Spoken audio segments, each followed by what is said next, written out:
हम कश्मीर का हिस्सा नहीं है, मसला कश्मीर का हिस्सा है।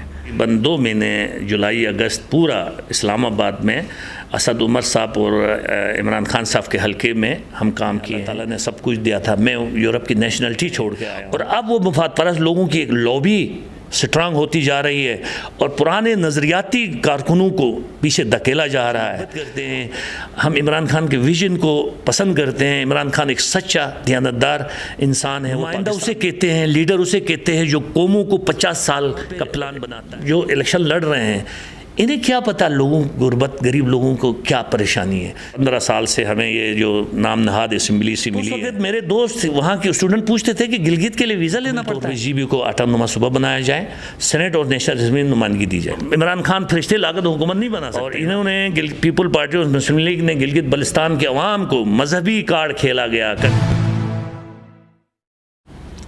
अस्सलाम वालेकुम नाजरीन, मैं हूं आपका होस्ट सुहेल वज़ीर यूनिवर्सल मीडिया पाकिस्तान से। नाजरीन, आज जो शख्सियत हमारी मेहमान है उसका ताल्लुक़ गिलगित बल्तिस्तान से है।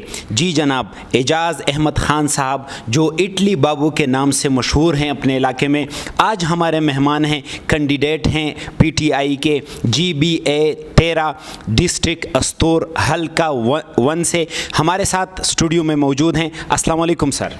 वालेकुम अस्सलाम। सर, आपको हम अपने मीडिया में, अपने यहाँ पे सेंटर में आपको खुशामदीद कहते हैं। यूनिवर्सल मीडिया में आपके आने का, आपके टाइम देने का बहुत शुक्रिया। आपका भी बहुत शुक्रिया यूनिवर्सल मीडिया का जो मुझे यहाँ पे बुलाया और अपने ख़यालात का इज़हार करने का मौका दिया, अपनी नज़रियात को, अपनी आवाज़ को अपने हलके के अवाम तक और पाकिस्तान के अवाम तक पहुंचाने का मौका दिया। बहुत शुक्रिया। सर, सबसे पहले हम अगर यहाँ से शुरू करें कि आपने सियासत में क्यों कदम रखा, आपका मकसद क्या है सियासत में आने का, आप क्या चाहते हैं सियासत में आकर, आप क्या करना चाहते हैं? सियासत में आके अपने मुल्क पाकिस्तान की खिदमत करना चाहते हैं, इसीलिए हम स्टूडेंट लाइफ से सियासत में हैं। स्टूडेंट पॉलिटिक की है और GB के राइट्स के लिए, गिलगित बल्तिस्तान के हुकूक़ के लिए हमने काफ़ी अरसे से स्ट्रगल करते रहे हैं। और उसके बाद 2000 से हम पाकिस्तान तहरीक इंसाफ में शामिल हुए हैं और अभी तक पाकिस्तान तहरीक इंसाफ में हम काम कर रहे हैं। तकरीबन 22 साल से तहरीक इंसाफ में हैं और 26-27 साल से मैं यूरोप में हूँ और 2 साल से मैं पाकिस्तान मुकम्मल तौर पे शिफ्ट हो गया हूँ और अपने इलाके गिलगित बल्तिस्तान की लोगों की खिदमत करने के लिए और वहाँ के अवाम के मसाइल बहुत ज़्यादा हैं और बहुत ही इंतहाई बैकवर्ड इलाका है, उनकी खिदमत के लिए आया हूँ और तहरीक इंसाफ के प्लेटफॉर्म से काम कर रहा हूँ। सर, हमें ये बताएं कि गिलगित बल्तिस्तान जो कि सूबा बन गया है, तो सूबे बनने से क्या फ़र्क पड़ा है? आप लोग मुतमईन हैं, वहाँ के लोग मुतमईन हैं, वहाँ के जो सियासी नुमाइंदे हैं वो मुतमईन हैं, क्या तब्दीली आई है सूबा बनने के बाद? बनिस्बत पहले के सूबा बनने से काफ़ी फ़ायदे मिले हैं लोगों को, लेकिन हम इस वक्त पूरी तरह मुतमिन नहीं हैं।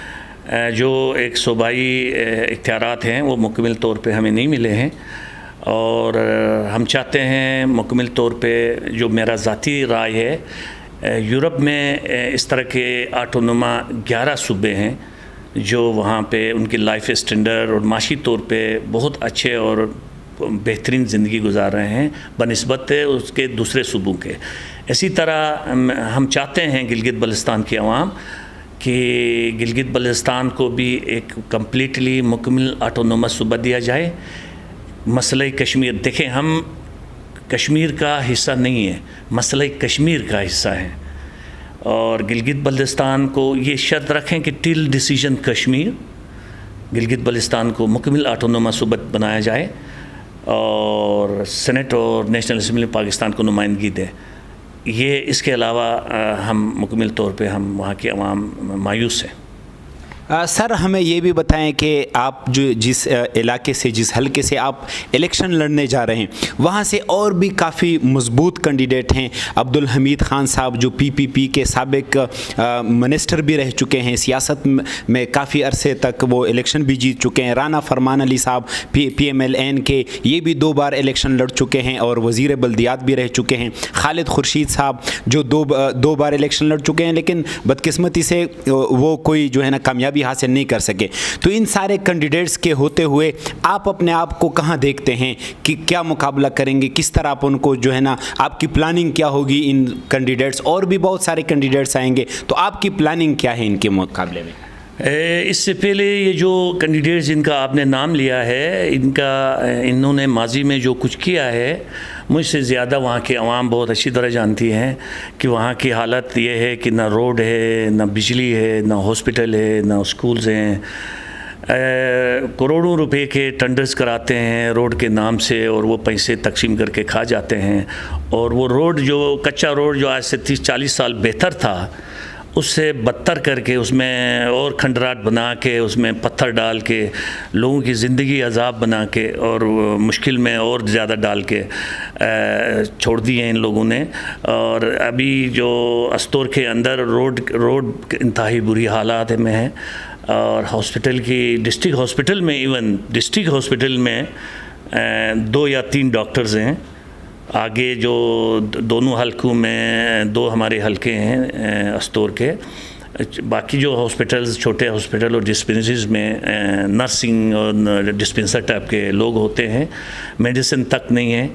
अगर इन नुमाइंदों ने आज से पहले अगर काम किए होते तो आज हमारे वहाँ रोड की ये हालत ना होती, हॉस्पिटल्स की ये हालत ना होती, एजुकेशन की ये हालत ना होती। बेरोज़गारी है, अभी यंग जो है ना हमारे सारे बेरोज़गार हैं, माशी तौर पे वहाँ पे वसाइल नहीं है, गुर्बत है। लोग आज भी, खासकर जो मेरा हल्का है, हल्का 1, वो 6 महीने पूरा बर्फबारी जब होती है तो बंद होता है। अगर वहाँ पे करोड़ों तनख्वाहें लेके PWD के इतने स्टॉप हैं, वहाँ एक बिल्डोज़र रखें, अगर बर्फबारी होती तो वो 2-3 दिन में वो रोड साफ़ हो सकता है। सर्दियों में रोड खुला रख सकते हैं, लेकिन वो 6 महीना वो बंद होता है और 6 महीना खुला होता है गर्मियों में। जब 6 महीना बंद होता है तो वहाँ हमारे लोग मरीज़ बीमार हो जाते हैं, तो चरपाइयों में बर्फ़ में उठा के लोग ले आते हैं और कई मरीज़ रास्ते में दम तोड़ देते हैं। ये सिलसिला मुसलसल जारी है। कोई करने वाला, आवाम की खिदमत करने वाला कोई बंदा नज़र नहीं आ रहा है। इन लोगों ने आज तक वहाँ कोई काम नहीं किया, या तो इन्हें पता नहीं है कि वहाँ के मसाइल को कैसे हल किया जाता है, या तो मुझे तो नहीं लगता है कि अगर इनको शऊर होता, इनको इन चीज़ों का सियासी विजन होता, उनको आवाम की खिदमत करने का जज्बा होता, वो ये जानते कि आवाम को गुर्बत से कैसे निकालना है, आवाम को मसाइल कैसे हल करनी है। जिस इलाके में गुर्बत है उसमें वहाँ सबसे पहले वो कौन सा काम करें जिससे लोगों को गुर्बत से, आवाम को वहाँ के इज्तिमाई तौर पर गुर्बत से निकाला जाए। या तो वो नहीं समझते हैं या वो करना नहीं चाहते हैं। लिहाजा इसलिए कि वहाँ की हालात जो है ना इंतहाई परेशान कुन है। आप कहते हैं कि माजी में इन लोगों ने कोई काम नहीं किया है, जिसकी वजह से आप लोगों को, आपको या जो और नए कैंडिडेट्स हैं उनको बहुत अच्छा मौका है। तो सर हम यहाँ पे ये भी पूछेंगे कि आप, ज़ाहिरी बात है, आप चाहते हैं कि PTI का आपको टिकट मिले, वहाँ से इलेक्शन लड़े, तो अभी का बहुत कम अरसा भी रह गया है, कितने चांसेस हैं PTI के टिकट आपको मिलेंगे? देखिए, हमें पूरा उम्मीद है अपने PTI की मरकज़ी क़यादत पे और सूबाई क़यादत पे भी कि वो मेरिट पे फ़ैसले करें, और ताकि अगर वो मेरिट पे फ़ैसले करेंगे तो इंशाअल्लाह गिलगित बल्तिस्तान में PTI की हुकूमत भारी अक्सरियत से हम जीतेंगे और PTI की हुकूमत होगी। लेकिन अभी बदकिस्मती से जब मरकज़ में पाकिस्तान तहरीक इंसाफ जब हुकूमत आ गई, तो वो लोग, जिस तरह आपने अभी नाम लिया खालिद खुर्शीद, इसको पिछले इलेक्शन में तहरीक इंसाफ ने टिकट ऑफ़र की, इसने इनकार किया और इसने मुस्लिम लीग का टिकट लेने के लिए भाग दौड़ की, लेकिन मुस्लिम लीग ने इसको टिकट नहीं दिया। ये बंदा 2 दफ़े इलेक्शन लड़ा है, वहाँ हारा है। ये इलेक्शन के 2 महीने पहले पहुँच जाते हैं ये उस इलाके में, वहाँ इलाके में उधर रहाइश इनकी नहीं है, सिर्फ इलेक्शन लड़ने से 2 महीने पहले आते हैं, इलेक्शन लड़ते हैं, उसके बाद 5 साल गायब हो जाते हैं। अपोजिशन नाम की कोई चीज़ नहीं होती है। वहाँ जो कैंडिडेट जीत जाता है उसकी मन मर्जी है, वो जो करें। जहाँ पैसा कौम का जो पैसा है जिधर मर्जी आए वो खर्च करें, कोई पूछने वाला नहीं है, कोई रोकने वाला नहीं है। अपोजिशन इलेक्शन के बाद 5 साल पता नहीं होता है वो कहाँ होती है, किधर होती है, लोग यार बेयार और मददगार होते हैं।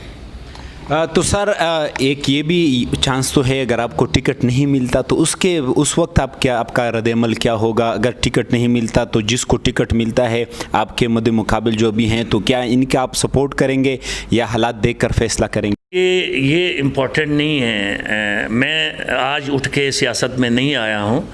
मैं तो स्टूडेंट लाइफ से पॉलिटिक में हूँ और स्टूडेंट लाइफ से ही हम गिलगित बल्तिस्तान के हुकूक़ के लिए हम स्ट्रगल करते रहे हैं। इसका पूरा GB के जो लोग हमें जानते हैं, जब हम तालिब इल्म थे कॉलेज लेवल से हम स्ट्रगल कर रहे हैं गिलगित बल्तिस्तान के हुकूक़ के लिए। और आज मैं पहली बार नहीं आया हूँ और 2000 से मैं तहरीक इंसाफ में काम कर रहा हूँ यूरोप में। और पिछले इलेक्शन में हम तकरीबन 2 महीने जुलाई अगस्त पूरा इस्लामाबाद में असद उमर साहब और इमरान खान साहब के हलके में हम काम किए हैं। और मेरे साथ यूरोप से और भी बहुत सारे दोस्त आए थे जो रात दिन हम रोडों में खड़े होके कन्विंस करते रहे हैं लोगों को। बाकी ये है कि मेरे लिए ये अगर मैं अपनी ज़ात तक सोचता तो मैं यूरोप से नहीं आता। मेरा दिल करता है, मेरा एक शौक़ है, एक जज्बा है, ये तालिब इल्मी से स्टूडेंट लाइफ से है। अब अल्लाह ताला ने मुझे इस काबिल बनाया है क्योंकि मैं माशी तौर पे मैं इतना मजबूत हूँ कि मैं अब लोगों की खिदमत करूँ। मैं हारूँ या जीतूँ, मुझे टिकट मिले या न मिले, मैंने अपना ज़िंदगी का बाकी हिस्सा अपने हलके में अपने अवाम के साथ रहूँगा, उनकी खिदमत करूँगा। इंशाअल्लाह खिदमत करने का जो जज्बा है वो मुझे, अगर मैं सीट मिले या मैं टिकट मिले या मैं जीतूँ, इसके अलावा भी कर सकते हैं। तो मैं इंसानियत की खिदमत करने के लिए, उस इलाके की खिदमत करने के लिए जब तक मेरा ज़िंदगी का बकाया हिस्सा है मैं इंशाअल्लाह लोगों की खिदमत करूँगा। अगर मुझे वज़ीर बनने का या दौलत का, पैसों का लालच होता तो मैं यूरोप से नहीं आता। मुझे यूरोप में अल्लाह ताला ने सब कुछ दिया था। मैं यूरोप की नेशनलिटी छोड़ के आया हूँ और अभी बाकी ज़िंदगी का 2 साल से मैं यहाँ पे अपने इलाके में अपने लोगों में हूँ। और मैं गाँव जाता हूँ, लोगों के बीच में जाता हूँ। सुबह 8 बजे से रात के 10-11 बजे तक मैं हल्के के लोगों के साथ होता हूँ। इवन ईद के दिन भी मैं ईद की नमाज के बाद, कुर्बानी करने के बाद मैं 2 बजे निकला हूँ। ईद के दिन भी मैंने कन्विंस किए, लोगों के पास गया हूँ, दूसरे गाँव में गया हूँ। रात भी मैं लोगों कहीं देर होती है तो मैं रात भी गाँव में गुजारता हूँ। और मेरा एक ही मुझे सुकून मिलता है, मुझे खुशी मिलती है जब मैं लोगों की, गरीबों की बातें सुनता हूँ, उनके बीच में बैठता हूँ। तो मुझे ये चीज़ें मेरे लिए बहुत छोटी लेवल लगते हैं कि मुझे टिकट मिलेगा, मैं हारूं या जीतूं। मेरा मकसद, मैं यूरोप से इसलिए आया हूँ कि मैं अपने इलाके की खिदमत करूँ, अल्लाह की मखलूक की खिदमत करूँ। और यही जज्बे से मैं आया हूँ। अल्लाह की, मैं तो इंसान हूँ, इंसान इतना ही कर सकता है जितना इंसान में ताकत है, लेकिन देने वाला वो रब की ज़ात है। और मुझे उम्मीद है कि दिल और दिमाग और नीयत अल्लाह जानता है, इंसानों को तो नहीं पता है, कि अल्लाह की मदद हमारे साथ होगी इंशाअल्लाह। जो इन लोगों ने उस इलाके के गरीबों की जिस हाल में है हमारे वहाँ, इन्होंने चंद मखसूस ख़ानदानों ने, चंद मखसूस लोगों ने उस इलाके में काबिज़ थे, क्योंकि वसाइल नहीं हैं, पढ़े लिखे लोग और भी हैं, उस जज्बा भी है काम करने का। जो वसाइल ना होने की वजह से वो अपने बीवी बच्चे अपनी नौकरियों में चले जाते हैं, पढ़े लिखे। तो ये इलाका खाली रहा। इन लोगों में ऐसे भी काम किए हैं कि उनको पता ही नहीं है कि आवाम की खिदमत कैसे की जाती है, आवाम को गुर्बत से कैसे निकालना है, आवाम के मसाइल को किस तरह हल करना है, यहाँ तक नहीं पता है। उनको एक ही काम आता है कि कैसे कमीशन खाना है, किस तरह लूटना है, किस तरह अपना बैंक बैलेंस बनाना है। इसके अलावा उन्हें और कोई इंटरेस्ट नहीं है। अब ये जो PTI के अभी इस वक्त हम 3 कैंडिडेट हैं, 3 मेंबर जो टिकट अप्लाई किए हैं। जिस बंदे की मैंने बात की है वो, उसको पिछले दफ़ा PTI ने ऑफ़र किया टिकट, उसने नहीं माना। उसके बाद भी हमारे पार्टी के सीनियर जो सूबाई लीडरशिप थी, क्योंकि मैं उस वक्त यूरोप में था, यहाँ नहीं था, तो बार बार उसको ऑफ़र करते रहे कि आप PTI में आएँ। उन्होंने उल्टा मजाक किया वो उन पीटीआई के उन सीनियर लीडरशिप ने मुझे खुद कहा, जब मैंने आके ऐलान किया कि मैं नेक्स्ट इलेक्शन लड़ूंगा और मरकज़ में पाकिस्तान में जब पीटीआई की हुकूमत आई तो वो ज़बरदस्ती आके पीटीआई में शामिल हुआ। इस वक्त पाकिस्तान में पीटीआई की हुकूमत आने के बाद जीबी के अंदर भी बहुत सारे लोग, मुफाद परस्त लोग जो पाकिस्तान में भी इसी तरह जीबी में भी हैं और जीबी में आके शामिल हो गए हैं, और अब वो मुफाद परस्त लोगों की एक लॉबी स्ट्रांग होती जा रही है और पुराने नज़रियाती कारकुनों को पीछे धकेला जा रहा है। और वो लॉबी जो मुफाद परस्त लॉबी है वो एक दूसरे की सपोर्ट कर रही है, एक दूसरे की मदद कर रही है। जो दयानतदार हैं, जो इमरान खान के नज़रियत को, विजन को लेके आज 10 साल से 15 साल से, मैं खुद 22 साल से इस पार्टी के अंदर स्ट्रगल कर रहा हूँ, इसीलिए कि हम इस पार्टी में इसलिए आए हैं कि हम पाकिस्तान से मोहब्बत करते हैं, हम इमरान खान के विजन को पसंद करते हैं। इमरान खान एक सच्चा दयानतदार इंसान है, वो पाकिस्तान में कुछ करना चाहता है। अगर ये खूबियाँ इसके अंदर हैं, इसलिए हम इमरान खान के पीछे खड़े हैं कि हम भी अपने हिस्से का इस मुल्क के लिए, इस पाकिस्तान के लिए अपना हिस्सा डालें, क्योंकि 22 साल बाद इमरान खान को तहरीक इंसाफ को मौका मिला है पाकिस्तान में हुकूमत करने का। तो जितने भी दुनिया के अंदर पाकिस्तान तहरीक इंसाफ के जो कारकुन हैं वो चाहते हैं कि इस हुकूमत में जाके प्रैक्टिकली ग्राउंड में जाके अपने हिस्सा डालें, तहरीक इंसाफ के सपोर्ट करें और इमरान खान के मजबूत करें। इसीलिए हम आए हैं पाकिस्तान, और इंशाअल्लाह जब तक हम जिंदा हैं और इमरान खान के साथ हम खड़े हैं। तो सर ये भी बताएं कि आप वहाँ पे लोगों के साथ मिलते हैं, आपने कहा कि रातों को भी मैं लोगों के पास जाता हूँ, दिन में भी जाता हूँ, तो वहाँ के लोगों के बहुत से मसाइल भी होंगे। वहाँ के लोगों के गिलगित बल्तिस्तान के और ख़ुसूसन जो आपका अपना हल्का है, हल्का 1, उसमें किन चीज़ों की बहुत बुनियादी ज़रूरियात हैं और किन मसाइल से लोग किन मसाइल का शिकार हैं? जो हल्का से मैं ताल्लुक़ रखता हूँ, अल्लाह की कुदरती नेमतों से माला माल है। अगर वहाँ हुकूमत की तरफ से जो नुमाइंदे हैं उनकी तरफ से अगर उनकी मदद की जाए तो मैं समझता हूँ कि वहाँ कोई गरीब नहीं रह सकता। वहाँ के इतने वसाइल हैं, उन वसाइल को उन आवाम तक पहुँचाने के लिए, उनकी मदद करने के लिए विजनरी, सियासी शऊर रखने वाला, सोच रखने वाला नुमाइंदे की ज़रूरत है। नुमाइंदा उसे कहते हैं, लीडर उसे कहते हैं जो कौमों को 50 साल का प्लान बनाता है, 100 साल का प्लान बनाता है, आने वाले नस्लों का प्लान बनाता है, उसे कहते हैं नुमाइंदा। हमारे यहाँ तो इस तरह के लोग मुझे तो नज़र नहीं आए। यहाँ वहाँ तो रिश्वतखोर, पटवारी टाइप के लोग, कमीशन खाने वाले लोग, उनका एक ही टारगेट होता है कि हम किस तरह झूठ, फ्रॉड, फरेब, किसी तरह हम हुकूमत में आएँ और लूट मार करें। सर यकीनन आप अभी हुकूमत में नहीं हैं, आप मसरूफ़ तो होंगे लेकिन इतने ज़्यादा मसरूफ़ नहीं है जो हुकूमत मिलने के बाद बंदा होता है। तो आपने भी कोई ऐसा प्लान बनाया है? भी आपने कहा कि 50 साल का, 100 साल का, तो आपने भी छोटे छोटे इस तरह कोई प्लान बनाए हैं अपने लोगों के लिए कि वो जो वक्त आने पर आपको हुकूमत मिलेगी तो आप करेंगे लोगों के लिए? बिल्कुल, इंशाअल्लाह। मैं यूरोप में 27 साल रहा हूँ, वहाँ पर भी आस्तोर हमारा जो हल्का है उसी तरह के पहाड़ी इलाके हैं, बर्फ़ पड़ती है, वहाँ पे बिजली भी है, रोड भी है, सड़कें भी हैं, लोग माशी तौर पे शहर के रहने वालों से ज़्यादा मजबूत हैं। ऐसे ऐसे वसाइल हैं, अगर हम सबसे पहले अगर रोड उस एरिया के लिए बनाएं और बिजली का, और इतनी आसानी से बिजली वहाँ पैदा हो सकती है, बहुत आसानी से, और दुनिया की बेहतरीन बिजली, वहाँ के पानी इतने हैं कि वो आसानी से हम बिजली पैदा कर सकते हैं। जब आपका रोड होगा, बिजली होगी, तो हम गाँवों के बेरोज़गार नौजवानों को हम कर्ज देंगे, गेस्ट हाउस खुलवाएंगे। हर गांव में लोगों के पास ज़मीनें हैं, इतने टूरिस्ट आते हैं, इतनी खुदा की कुदरत, खूबसूरत जगह हैं जो स्विट्ज़रलैंड में भी मैं से भी खूबसूरत हैं ये इलाके। मैं पूरा दुनिया देखा हूँ, पूरी दुनिया को घूमा हूँ। अगर हम वहाँ पे गांव के नौजवानों को 2-3 कमरों पे मुश्तमिल हम एक गेस्ट हाउस बना के दें, उनको लोन दे दें, उनको पैसा दें कि भाई आसाद किस्तों में आप अदा करें, यकीन कर एक गेस्ट हाउस से घर बैठे 7 से 8 लाख रुपए इस वक्त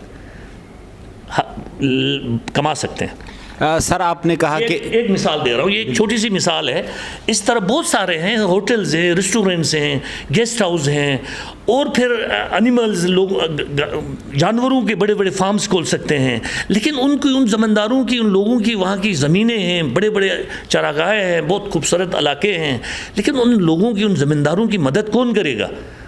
आपके इलाके के नुमाइंदे और हुकूमत से कौन वसाइल ला देगा? नुमाइंदा। जब उस नुमाइंदों को खुद नहीं पता है कि इस इलाके में क्या हमें करना है, उसे खुद ये शऊर नहीं होगा कि हमने इस इलाके को गुर्बत से कैसे निकालना है, यहाँ के लोगों को रोज़गार कैसे देना है। मैं भी अगर शायद इसी पाकिस्तान में इन्हीं इलाकों में रहता उन लोगों की तरह, तो मुझे खुद भी नहीं पता होता। मैंने इसलिए कि मैंने यूरोप में 27 साल से रहा हूँ, मैंने एक एक चीज़ गौर व फिक्र करता रहा हूँ कि मेरे भी जहाँ से मैं पैदा हुआ वहाँ पे भी ये पहाड़ी इलाके हैं, बर्फ़ पड़ती है, ये लोग इतनी जदीद तरक्की कैसे किए हैं। यहाँ बिजली 1 सेकंड के लिए नहीं जाती है, बाहर बर्फबारी होती है, घर के अंदर एक हाफ से टी शर्ट पहन के रह रहे हैं, हीटिंग सिस्टम है, ना हीटर लगा रहे हैं तो ना कोई और चीज़ है, दीवारों में, फर्श में, बिल्डिंग में उसमें हीटिंग सिस्टम फिट है, आपने कितना टेम्परेचर रखना है उसी तरह आपका घर पूरा गर्म हो जाता है। तो हमारे इलाके के लिए बहुत आसानी से हम उस इलाके को गुर्बत से निकाल सकते हैं, वहाँ के मसाइल को हम हल कर सकते हैं, लेकिन ईमानदारी और ध्यानदारी के साथ काम करें।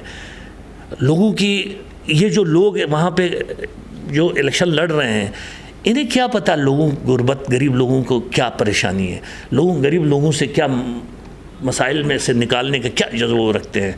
ये लोग सिर्फ़ और सिर्फ अपनी ज़ात के लिए, अपने मुफादात के लिए लोगों को बेवकूफ़ बनाते हैं, आपस में लड़ाते हैं और इलेक्शन लड़ते हैं। जो हार गया 5 साल गायब हो जाता है, जो जीत गया लूट मार करता है।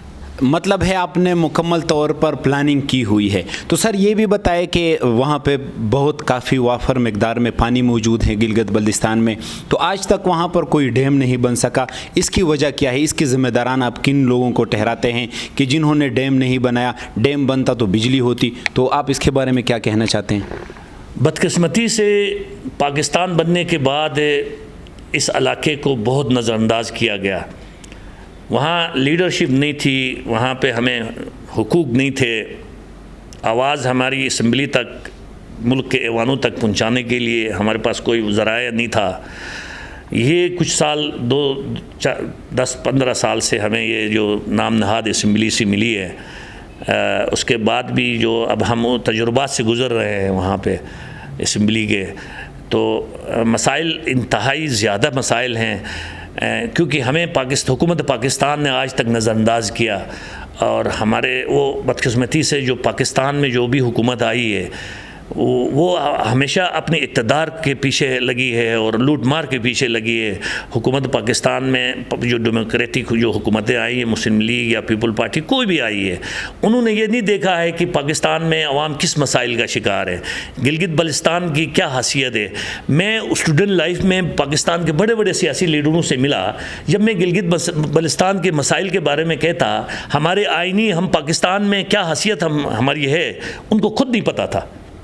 बड़े बड़े लीडर्स को नहीं पता था कि गिलगित बल्तिस्तान, मुझे कॉलेज और यूनिवर्सिटीज़ में जब मैं पढ़ता था तो उस वक्त मेरे दोस्त वहाँ के स्टूडेंट पूछते थे कि गिलगित के लिए वीज़ा लेना पड़ता है।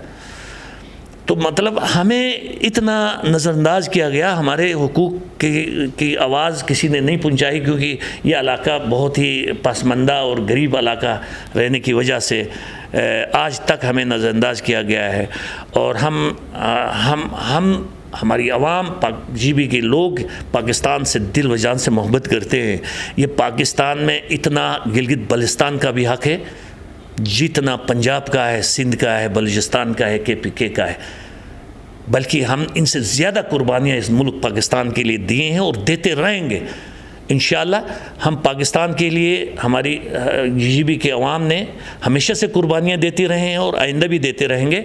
हम पाकिस्तान के हुक्मरानों से, ख़ास कर इमरान खान से मेरी ये गुजारिश है कि आज भी आपको मौका मिला है और आपने देखा है यूरोप में भी ऐसे 12 ऑटोनोमस सूबे हैं जो सबसे ज़्यादा लाइफ स्टैंडर्ड उनका अच्छा है, माशी तौर पर ज़्यादा मजबूत हैं।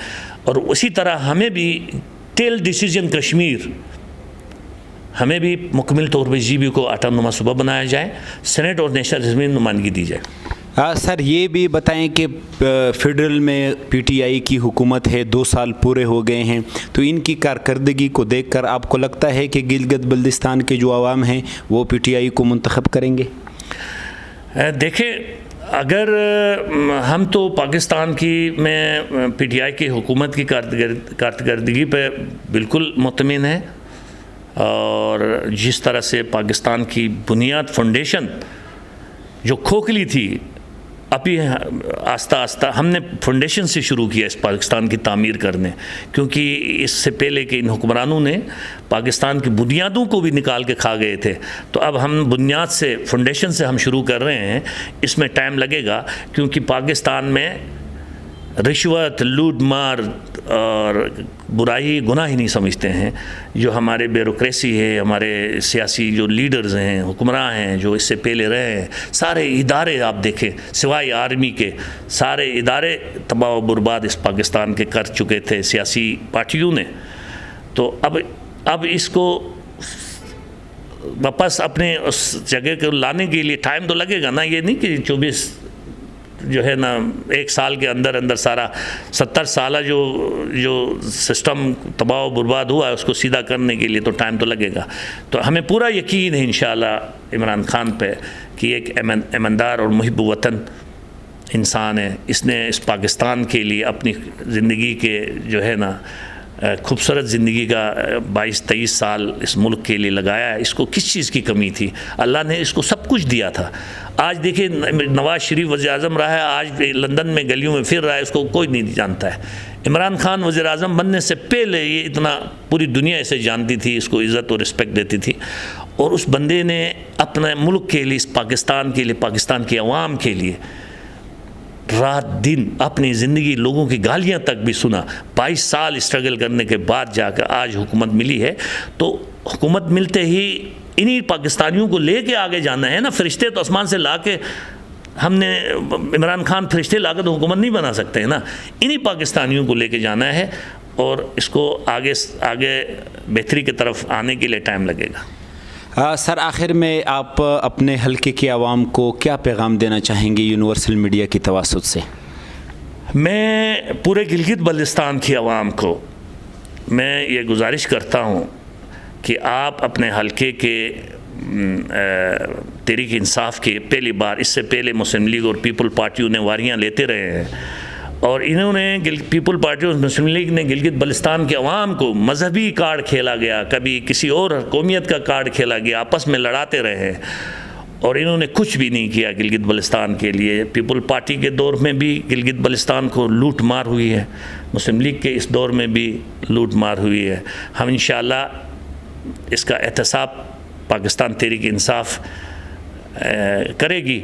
लेकिन मैं जीबी की आवाम से गुजारिश करता हूँ कि इस दफ़ा तहरीक इंसाफ को वोट दें और इंशाअल्लाह आपके जो इससे पहले 50-60 साल से जो आपके मसाइल का हल नहीं हुआ है, इंशाअल्लाह हम 5 सालों में उससे ज़्यादा काम करके दिखाएंगे। बहुत शुक्रिया यूनिवर्सल मीडिया पाकिस्तान को वक्त देने के। आपका भी बहुत बहुत शुक्रिया, यूनिवर्सल मीडिया का भी बहुत शुक्रिया। आपने मुझे वक्त दिया, मेरी आवाज़ आवाम तक पहुंचाने की आपने मदद की, बहुत शुक्रिया। आपका बहुत शुक्रगुजार। नाजरीन, ये थे हमारे साथ हमारे बहुत ही मुअज़्ज़ज़ मेहमान जनाब एजाज़ अहमद ख़ान साहब, जिन्होंने हमें वक्त दिया और गिलगित बल्तिस्तान के मुतल्लिक़ बहुत अहम और मुफीद मालूमात भी दिए। इन्होंने सियासत के हवाले से भी बात की। तो हम भी अपने जो देखने वाले नाजरीन हैं उनको यही पैगाम देंगे कि ऐसे लोगों को आने वाले इलेक्शन में मुंतखब करें जो आपके हर गमी और ख़ुशी में, इलेक्शन हारने के बाद भी आपके साथ खड़े हों, आपके साथ उठते बैठते हों। ऐसे लोगों को कतईन जो है ना वोट न दे, उनका सपोर्ट न करे जो इलेक्शन में तो आपके हर गमी और खुशी में आते हैं, इलेक्शन के बाद गायब हो जाते हैं। अपने होस्ट सुहेल वज़ीर को इजाज़त दीजिए। इस तरह के भरपूर वीडियोज़ के लिए हमारे यूनिवर्सल मीडिया चैनल को लाइक और शेयर करें।